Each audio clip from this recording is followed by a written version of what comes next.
rise and fall of the great powers, and William Julius Wilson's truly disadvantaged on their liberal counterparts had she seen them. The half-open books were there, so that their ideas and phrases could be soaked up and deployed in conversation and argument. They were there to display the kind of person their owners were. They were there as tokens in a multi-sided contest of arguments and social visions that ranged across the late 20th century.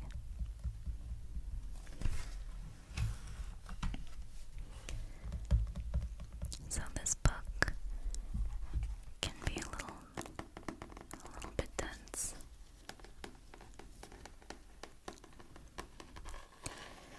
But overall, I think once you kind of get past the slightly dry way of writing, the actual ideas presented in this book,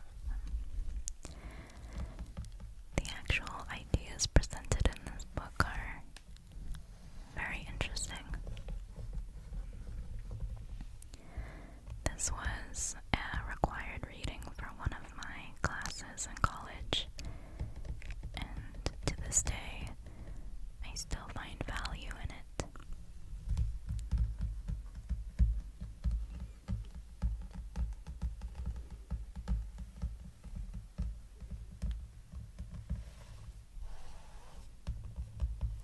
So that is Age of Fracture by Daniel D.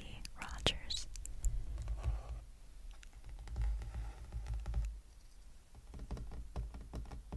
This next book is an anthology, The Complete Stories of Flannery O'Connor. I love Flannery O'Connor's writing.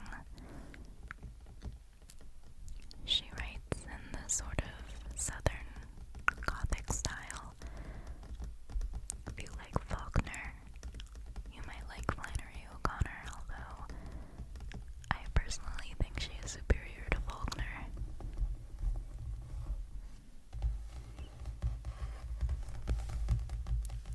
So let's talk a little bit about Flannery O'Connor's problematic history and why this book is still one of my favorites. So in 2014, Flannery O'Connor's letters were published, and everybody kind of knew she was racist beforehand, but these letters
authors of this book are Earl and Merle Black.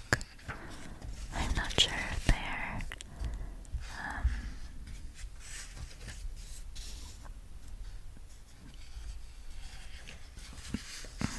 husband and wife or what.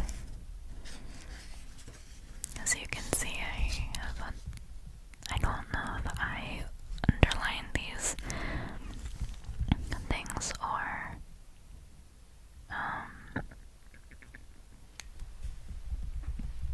if it was a student before me. I think it was a student before me because I never used green pen.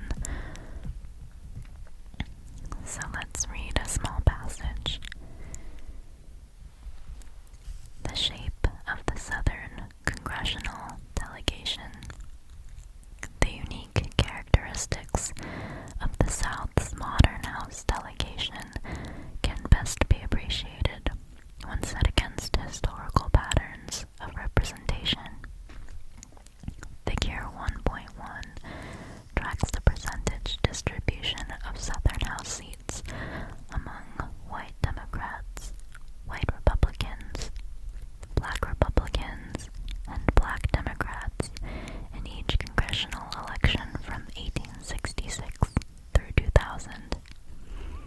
During Reconstruction, the Union Army occupied much of the South and oversaw the establishment of Republican state governments, enfranchising former slaves while disqualifying many ex-Confederates, temporarily produced a political order in which Republican electorates could send mostly Republicans to the House of Representatives. Reconstruction could not withstand the intense hostility of white Southerners and the contrasting trajectories of white Republicans swiftly descending and white Democrats rapidly ascending capture its destruction. This big X symbolizes the annihilation of Southern Republicanism.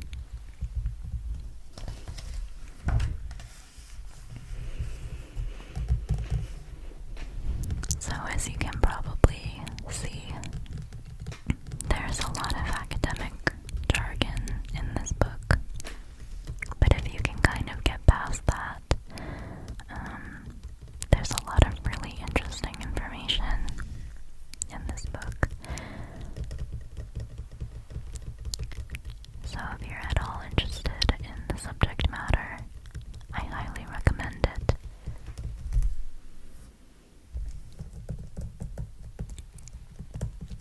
Next up we have the Quartet, orchestrating the Second American Revolution, 1783 to 1789. I promise not all of the books in my pile are about American history.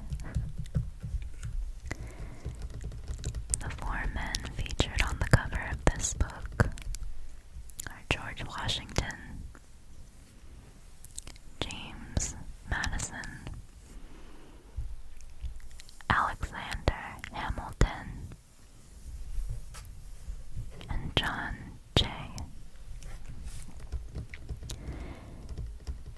If you are familiar with the musical Hamilton, you will know that James Madison, John Jay, and Alexander Hamilton were the three authors of the Federalist Papers. They were anonymously printed essays that encouraged public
refused to ratify until all the states with extensive Western claims, Virginia most prominently, agreed to cede their claims to Congress. The President of the Continental Congress, Samuel Huntington, declared the creation of a new political entity called the Confederation Congress, which established a perpetual union between the 13 United States. To mark the occasion, 13 cannons were fired on the hill overlooking the Philadelphia harbor, and that salvo was answered by 13 cannons from the frigate John Paul Jones. In the evening, a grand exhibition of fireworks was staged at the State House, and all the vessels in the harbor were decorated and illuminated.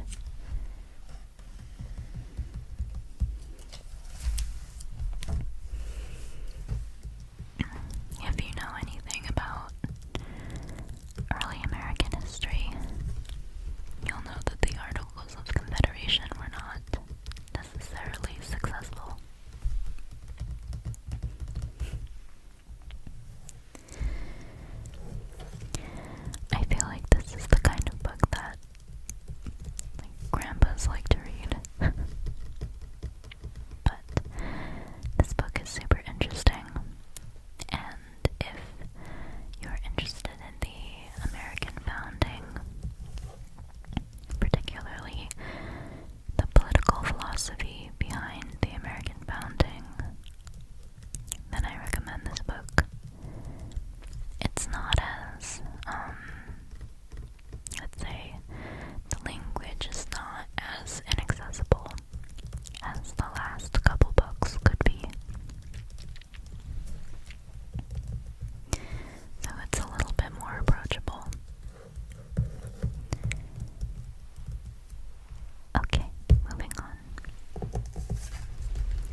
was just forged bronze, while Oceanus had been born with rheumy eyes and a white beard to his lap. Yet they were both titans, and preferred each other's company to those new squeaking gods upon Olympus who had not seen the making of the world. Oceanus' palace was a great wonder, set deep in the earth's rock. Its high arched halls were gilded, the stone floors smoothed by centuries of divine feet. Through every room ran the faint sound of Oceanus River, source of the world's fresh waters, so dark you could not tell where it ended and the rock bed began. On its banks grew grass and soft gray flowers, and also the innumerable children of Oceanus, naiads and nymphs and river gods.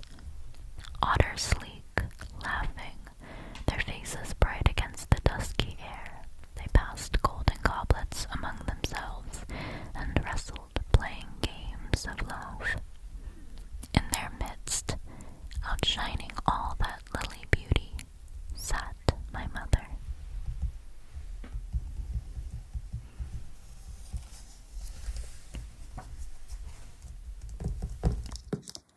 So you can kind of tell that this book is full of those really beautifully descriptive words. You definitely feel transported when reading this book. Next up is a play, or rather a one-woman play, so it doesn't read like a normal play.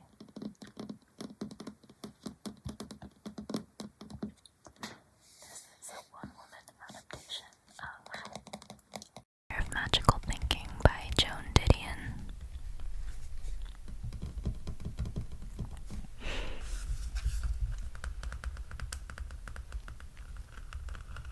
They quote Michiko Kakutani on the back,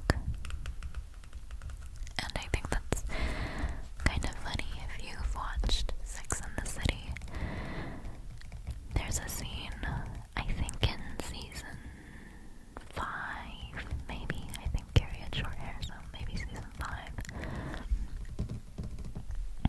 where her book gets reviewed by Michiko Kakutani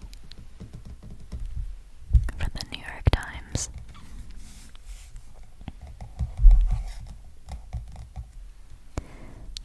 So this play starred Vanessa Redgrave when it played on Broadway. And Joan Didion has this incredible blunt way of speaking that's so true and honest. I really admire her for that. This happened on December 30th, 2003. That may seem a while ago, but it won't when it happens to you. And it will happen to you. The details will be different, but it will happen to you. That's what I'm here to tell you. We had come home meaning an apartment on the Upper East Side of Manhattan. Early evening, maybe 8 o'clock. We discussed whether to go out or eat in. I said we could stay in. I would build a fire. The fire was the point. In California, we heated our houses by building fires. In Malibu, we built fires even on summer evenings because the fog came in. Fires said we were home. We had drawn the circle. We were safe through the night. I built the fire. I drew the circle. I have no memory of what I meant to have for dinner. Memory stops. The frame freezes. You'll find that something that happens. I warned you. I'm telling you what you need to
is a Mother by Ocean Vuong.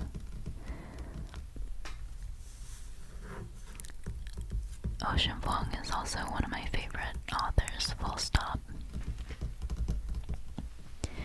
He wrote a book called On Earth We Are Briefly Gorgeous. And I love that book. I ugly cried throughout the entire book.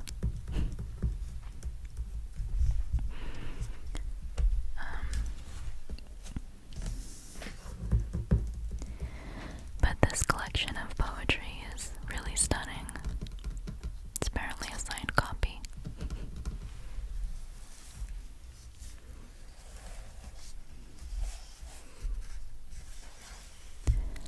That is apparently Ocean Vuong's signature.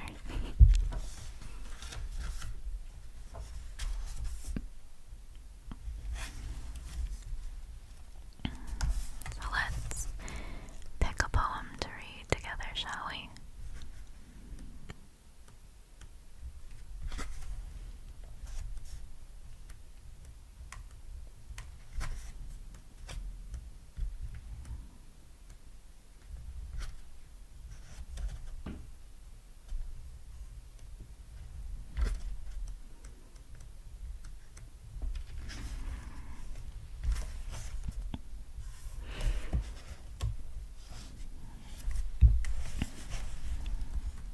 Let's do Ars Poetica as the maker. And God saw the light, and it was good. Genesis 1:4. Because the butterfly's yellow wing flickering in black mud was a word stranded by its language, because no one else was coming, and I ran out of reasons. So I gathered fistfuls of ash, dark as ink, hammered them into marrow, into a skull, thick enough to keep the gentle curse of dreams. Yes, I aimed for mercy, but came only close as building a cage around the heart, shutters over the eyes. Yes, I gave it hands, despite knowing that to stretch that clay slab into 5 blades of light, I would go too far, because I too needed a place to hold me. So I dipped my fingers back into the fire, pried open the lower face until the wound widened into a throat, until every leaf shook silver with that god-awful scream, and I was done, and it was human.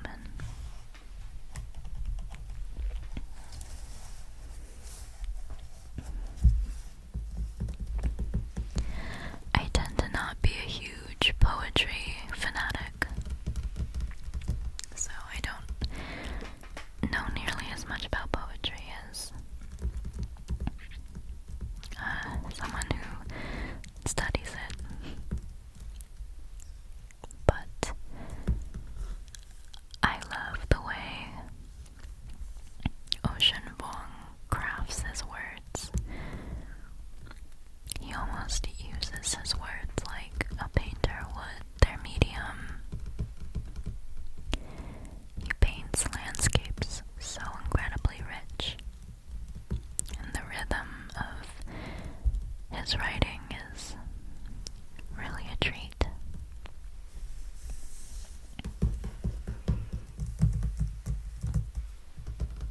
This book is another anthology, only this time it's Shirley Jackson. This is truly one of my most prized possessions. My mother got it for me as a Christmas present one year, and I don't know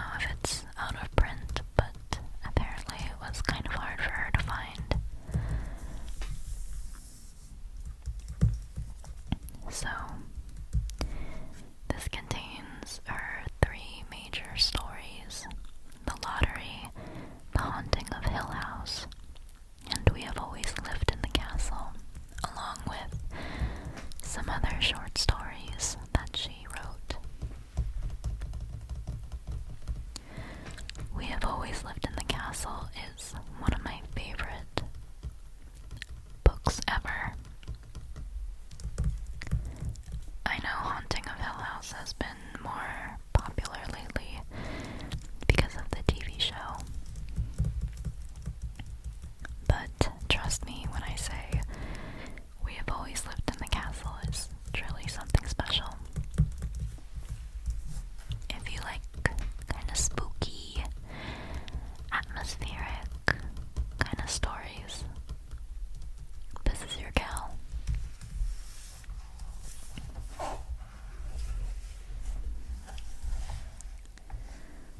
So let's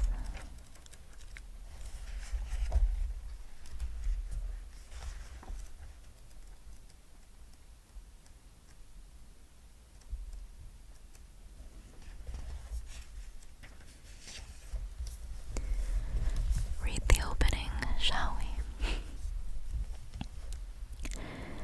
My name is Mary Catherine Blackwood. I am 18 years old and I live with my sister Constance. I have often thought that with any luck at all, I could have been born a werewolf because the two middle fingers on both my hands are the same length, but I have had to be content with what I had. I dislike washing myself, and dogs, and noise. I like my sister Constance, and Richard Plantagenet, and Amanita Phalioides, the death cup mushroom. Everyone else in my family is dead. The last time I glanced at the library books on the kitchen shelf, they were more than 5 months overdue, and I wondered whether I would have chosen differently if I had known that these are the last books, the ones which would stand forever on our kitchen shelf. We rarely moved things. The Blackwoods were never much of a family for restlessness and stirring. We dealt with the small surface, transient objects, the books and the flowers and the spoons, but underneath we had a solid foundation of stable possessions. We always put things back where they belonged. We dusted and swept under tables and chairs and beds and pictures and rugs and lamps, but we left them where they were. The tortoiseshell toilet seat of our mother's dressing table was never off place by so much as a fraction of an inch.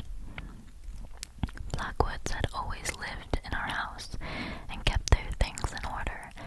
As soon as a new Blackwood wife moved in, a place was found for her belongings, and so our house was built up with layers of Blackwood property weighting it and keeping it steady against the world.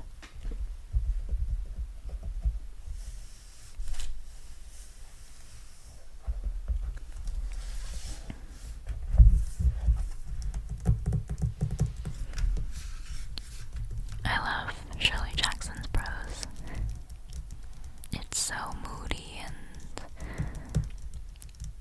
it really is like so immersive the way she writes.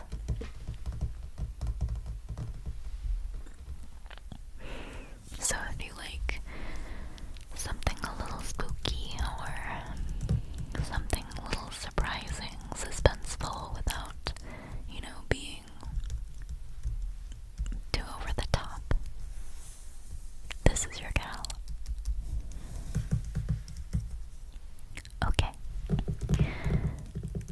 The last book I have for you today is another nonfiction book called The Witches Salem 1692 by Stacy Schiff. I've also read Cleopatra, her biography of Cleopatra. It's really, really good. Do you remember when I said that some of the books early on in this list can be a little inaccessible because you kind of have to look past or deal with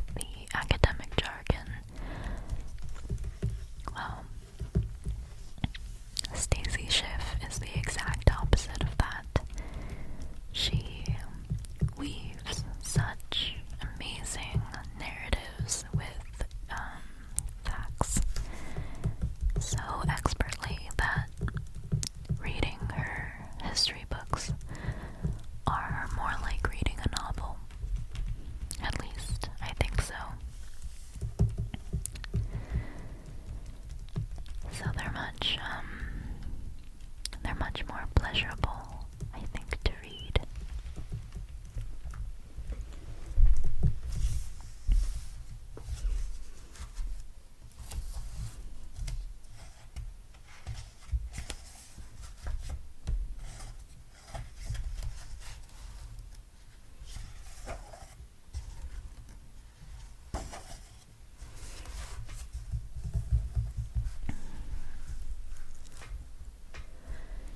Chapter 1. The Diseases of Astonishment. We will declare frankly that nothing is clear in this world. Only fools and charlatans know and understand everything. And apparently Anton Chekhov said that. In 1692, the Massachusetts Bay Colony executed 14 women, 5 men, and 2 dogs for witchcraft. The sorcery materialized in January. The first hanging took place in June, the last in September. A stark, stunned silence followed. What discomfited those who survived the ordeal was not the cunning practice of witchcraft, but the clumsy administration of justice. Innocents indeed appeared to have hanged, but guilty parties had escaped. There was no vow never to forget. Consigning 9 months to oblivion seemed a more appropriate response. It worked for a generation. We have been conjuring with Salem, our national nightmare, the undercooked, overripe tabloid episode, the dystopian chapter in our past ever since. It crackles, flickers, and jolts its way through American history and literature. No one burned at the stake. No midwives died. The voodoo arrived later with a 19th century historian, the half-black slave with Longfellow, the casting of spells in the forest with Arthur Miller. A movie delivered the chicken blood and the boiling cauldron. Erudition plays a greater role in the story than ignorance. It is, however, true that 55 people confessed to witchcraft. A minister was hanged, and while we will never know the exact number of those formally charged with having wickedly, maliciously, and feloniously engaged in sorcery, somewhere between 144 and 185 witches and wizards were named in 25 villages and towns before the crisis passed. Reports had it that more than 700 witches flew about Massachusetts. So many stood accused that witnesses confused their witches. Even a careful chronicler afterwards sent the wrong woman flying through the air on a singularly inauspicious flight.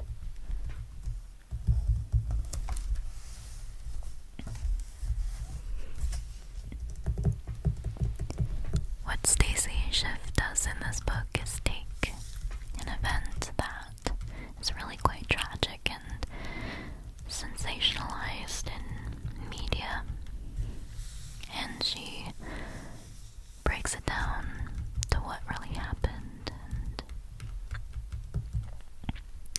delves a little bit more into the lives of those who were accusing and accused, and really kind of humanizes the event. It's a great book for spooky